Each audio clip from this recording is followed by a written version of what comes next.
मसँग आज Redmi Note 13 Pro Plus नयाँ फोन आएको छ। यो चाइनाबाट भर्खरै मगाएको हो। नेपालमा चाहिँ यो आइसकेको छैन। Note 13 Pro Plus यसभित्र के छ म अहिले खोलेर देखाउँछु र यसको क्यामेरा, यसको चलाउँदाखेरिको अनुभव पनि म तपाईलाई शेयर गर्नेछु। पहिला यो खोलेर देखाउँछु है।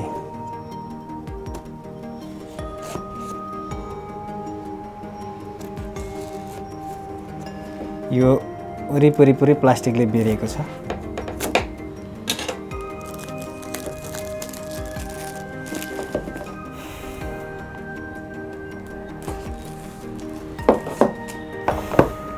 अब यहाँ भित्र छ एउटा माथि यो, यसमा सायद रिडर्स गाइड होला। यो सिम निकाल्ने पिन छ यसमा। अर्को यसमा छ सानो किताब। त्यसपछि यहाँ छ एउटा कभर रहेछ है। कभर पनि योभन्दा पहिला चाहिँ अरू सिरिजहरुमा ट्रान्सप्यारेन्ट कभर आउँथ्यो। यसपालि अलि राम्रै रहेछ यो। अब एउटा हाम्रो यो चीज आयो।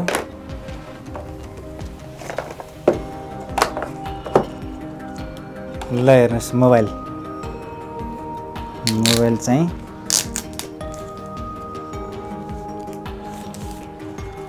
चाहिँ यस्तो छ।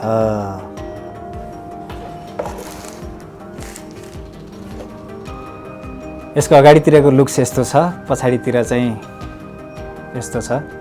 यो चाहिँ विभिन्न कलरहरुमा छ। मलाई कालो मन पर्ने भएको हुनाले मैले कालो मगाएँ। अरु कलरहरु पनि यसको राम्रो नै छ।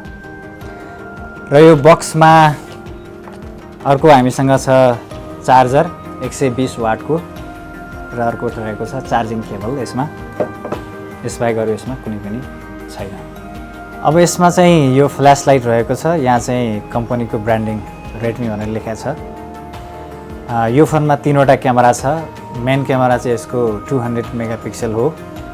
अर्को चाहिँ 8 मेगापिक्सलको छ, यो चाहिँ अल्ट्रा वाइड क्यामेरा। अर्को चाहिँ एउटा सानो छ 2 मेगापिक्सलको, यो चाहिँ म्याक्रो क्यामेरा अथवा म्याक्रो लेन्स।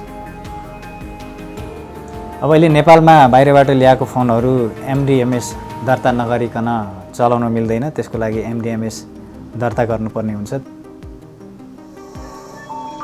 एनिमेसन पनि राम्रो रहेछ। अब यसमा चाहिँ MI युजर इन्टरफेस 14 रहेको छ। यो चाहिँ अब बेला-बेलामा अपडेट पनि आउँछ। अब भाषा छान्नु पर्यो। हामीलाई इंग्लिश नै चाहिन्छ, त्यसो भएको हुनाले इंग्लिश नै राख्छौं। साइज डिफल्ट नै ठीक छ मेरो लागि। अब अहिलेलाई वाइफाई नेटवर्क यसमा राखेन मैले।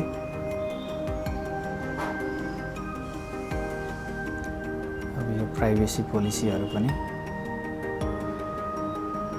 यसको डिस्प्ले पनि राम्रो रहेछ, कर्भ रहेछ। हेर्दाखेरि राम्रो फिल आउने रहेछ।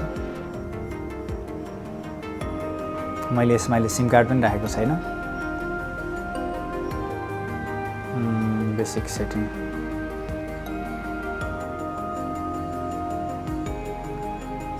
अब यो तपाईलाई आफुलाई जे चाहिन्छ त्यो अनुसार सेटिङ मिलाउन सक्नुहुन्छ हैन।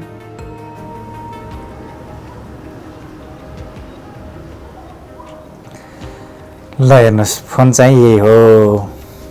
अब यो विभिन्न भेरिएन्टको छ। मैले आफुलाई चाहिने हिसाबले मगाएको 12 GB र्याम हो। यसमा 256 GB चाहिँ यसमा स्टोरेज रहेको छ।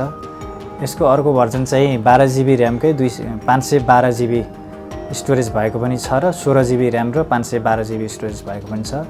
कलर आफुले चोइस अनुसार लिन मिल्छ र यसको स्टोरेज पनि आफुलाई चाहिए अनुसारको तपाईहरुले लिन सक्नुहुन्छ।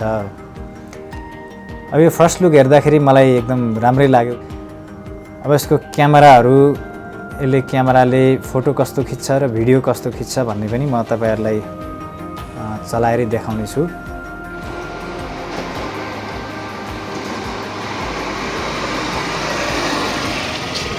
ल हेर्नुस्, यो चाहिँ